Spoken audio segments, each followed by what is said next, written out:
Hey, sports card fans, it's John, Wade Boggs fan. Hope you're all doing well. It's been about a month since I did my last 100 cards for $100,000 update video, and I am happy to announce that I have picked up card number 15 on my list. But before I go and show off and talk about that one card, I want to take a minute and talk about the methodology that I used to put my initial list together.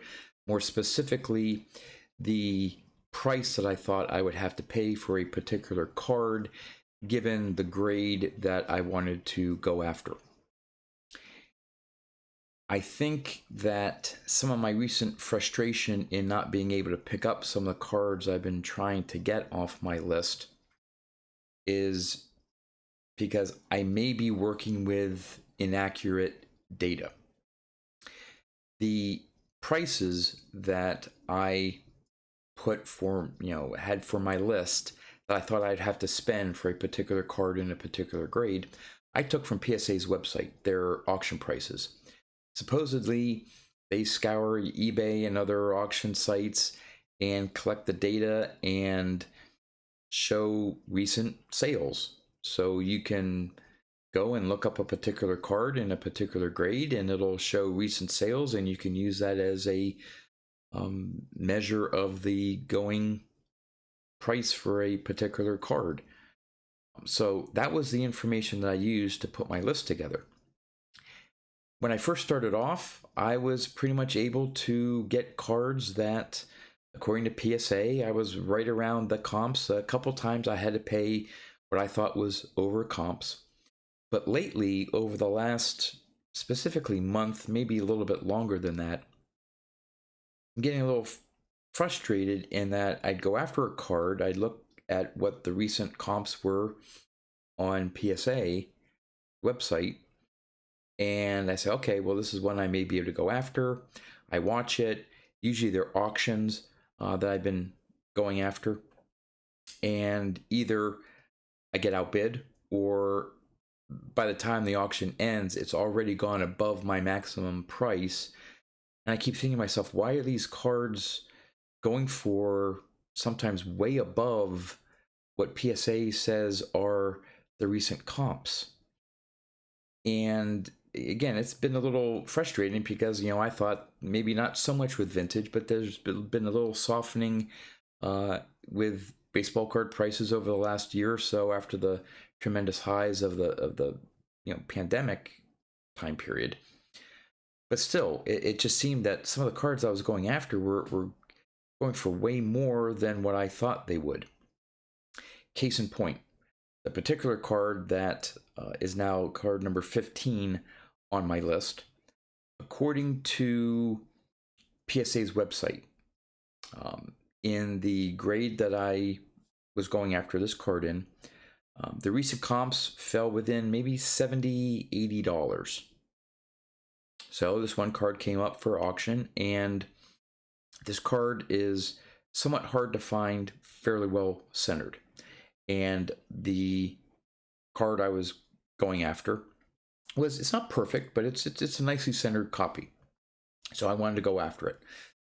And so I was willing to go a little bit higher than the comps, and I did, and I was fortunate enough to win it. But at the end of the day, with shipping and tax, I think I was in for $125. So I'm thinking to myself, okay, the recent comps from PSA's website say $70 to $80, and I just paid $125. Now, overall, am I happy? Yes, and the main reason is I had some eBay gift cards. Geez Mikey turned me on to this app called let me get it here. CrowdTap. And CrowdTap app, you go on and basically, this is not a promotion, by the way, you go on and answer surveys. And the more surveys you complete, the more points you earn. And when you reach a certain level of points, you can redeem them for gift cards, and one option is an eBay gift card. So over the last several months, I've been occasionally answering surveys and stuff, and I got $30 worth of eBay gift cards. Plus, I had about $10 sitting in my PayPal account, and I had about $14 in eBay bucks from the previous quarter. So I had about $50 of quote unquote free money to spend. So at the end of the day, out of pocket, I only spent like 75 bucks, which is what I actually budgeted to pay for this particular card. So in my mind, okay, because of that free money, I felt a lot better about actually paying more, like $125 for that card. But again, it got me thinking, like, why did it sell for that much? I was going after another card as well. Hopefully, I was hoping it was going to be card number 16. And this one was a 1951 Bowman Warren Spawn in a PSA 4. Gorgeous looking card. Did have one little one of those print dots on the card, but generally speaking, it didn't bother me, and I would have been happy, very happy to have owned that card. Again, according to PSA's website and their database of auction prices, that card had been selling for $100 to $125. So I was willing to say, hey, maybe because again, I didn't have a whole lot of money currently to go after another card of that size. But I said, maybe I can swing $125, somewhere around there as a bid. So I was prepared to do that. Well, within a couple hours of the auction ending, it was already up to around $150, and the final sales price was $200. Now, according to PSA, a PSA 5, one grade higher, was selling for an average of maybe around $175. So this one sold for even what PSA said a 5 would go for, and this was a 4. And so I'm really scratching my head. I'm saying, what's going on here? So I went old school and I looked at eBay sold listings. Of course, that's what most people say, hey, just look at eBay sold listings. But again, I had trusted PSA's website and their database. It was easy. You just go on their app, boom, you plug in a card and it shows it goes back several years. But again, this 51 Bowman Spawn sold for $200. Well, I looked at eBay sold listings, and the previous one sold for, I think it was a buy it now for $165.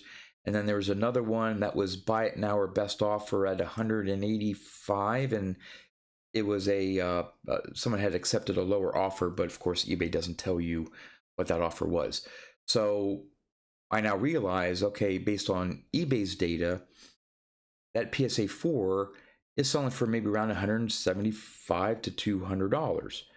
And if you look at current buy it now listings for a PSA 4 spawn, the cheapest one's $225, and it goes up from there. Now, of course, people put buy it now prices pretty high. Some of them allow you to make an offer and stuff like that.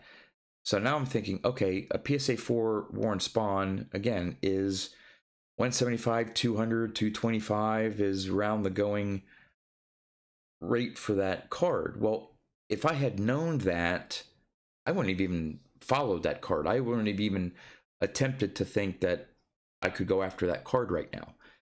And because of PSA's data, I thought I actually had a chance to go after it. So again, I think some of my frustration is the data that I'm using, and I'm seriously considering no longer even just using PSA's data. Now, I know others like Mike Baseball Collector and some others I think use vintage card prices.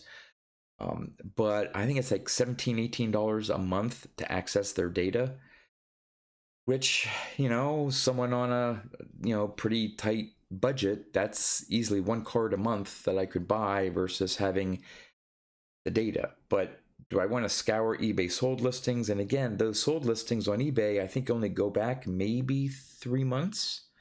So if you have a card in a particular grade that hasn't shown up in, say, 5 months, there may not be any data on eBay's website. So I'm seriously considering switching over to vintage card prices,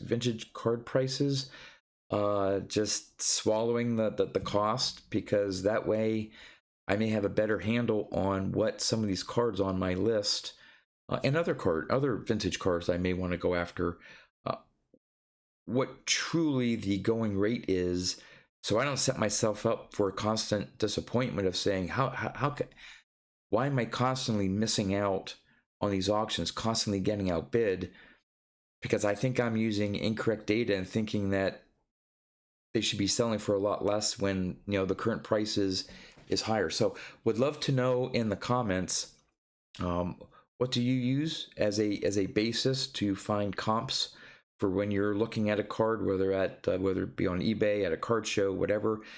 Do you use PSA's website? Do you trust the data? Do you just go by eBay sale prices? Or do you subscribe to vintage card prices or something else that I may not know of? So would really like your opinion on that. All right, that's been enough. I've wasted enough time here. I think it's almost 10 minutes or so into this video, and I haven't even gotten to card number 15. So I'm going to turn the camera around, and again, really excited to add this card to my collection. It's added to a nice little run I'm starting to do here of this particular player. So let me turn the camera around and show off card number 15 on my total list of 100 cards for $100,000. All right, before I show the card off here, again, one more point to be made about the comp. I did look up the recent eBay sales history for this particular card. Again, I was all in with shipping and tax at like $125. Out of pocket, only $75 because I had about $50 of free money. And so the most recent sales prices for this particular grade, according to eBay's website, were, including shipping, $145, $115, $125, $130, and $120. So it turns out that my $125 turned out to be like right where comps were. Whereas I was going into this based on PSA's data that I thought this would be a $70 to $80 card, and that maybe I'd have to pay up to $100 because it was nicely centered. And luckily, I had a high enough bid. I was like, I really want it. I'm sure I'll get it for this price. I forget what my max bid was on it. I think I just put in a fairly high price. Maybe it was like 130, 140 or something like that. Actually, shipping on it was fairly high. So I think my max bid was like 126 and got it for it's like 113. And then with shipping and tax, I was in for 125. So I barely got this card. But again, the card in question is the 1974 Topps Hank Aaron, card number 1, new all-time home run king in a PSA 6. I've seen a lot of copies of this card, even in higher grades, where it's a diamond centering or the border on the left it's really off center left to right. This one, again, it's not perfect, but for me, it suits that centering criteria. Now you can tell that the top left and right corners there, there's some definite dings to those corners. I'm not focused on corners. The surface is really nice. I don't see any ink marks. Some of the cards have some ink runs on them. No little ink dots and stuff like that on it. Very clean front, no creases. The back is nice as well. Again, not perfectly centered, but nice clean back. Again, very, very happy with the condition of this for the 6. And again, looks like I picked it up for the comp, so I can't really complain about that.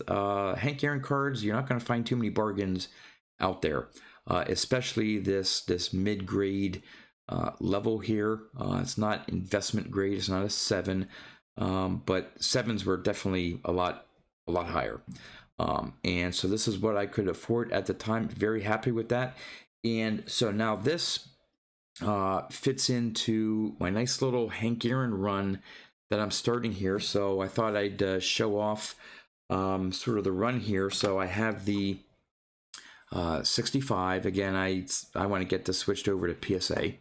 So I have his 65. I'm missing his 66. But I have his 67. I have his 68. I have his 69. I don't have his 70 yet. His 71. I'm missing his 72, but here's the 73. Now I have the 74. Let's see if I can get it all in the screen here. Now I have his 74, and I have his 75, and his 76. So I'm doing pretty good with the 70s run. I'm missing 2 cards from the 70s run. I have sort of the late 60s, except for the 66 taken care of. And then start getting into the, pretty pricey, going back 64 and to the early 60s, and then of course the 50s. That now you're talking again at that next higher level that I'm definitely looking at a maximum PSA 4s on. But there's some nice PSA 4s out there. So again, very happy to add this 74 Topps Hank Aaron as card number 15 on my way to 100 cards for $100,000. Let me know what you think of the card, my little Hank Aaron run that I'm starting here. And again, more importantly, let me know what you're using for comps, especially when it comes to vintage cards. What's your go-to to find out, what cards are going for, to know how much you want to pay for a particular card in terms of dealing at a card show, putting in an offer, or a max bid on an eBay auction, and so on. So that's all I have for you. As always, thanks for watching, and I'll see you next time.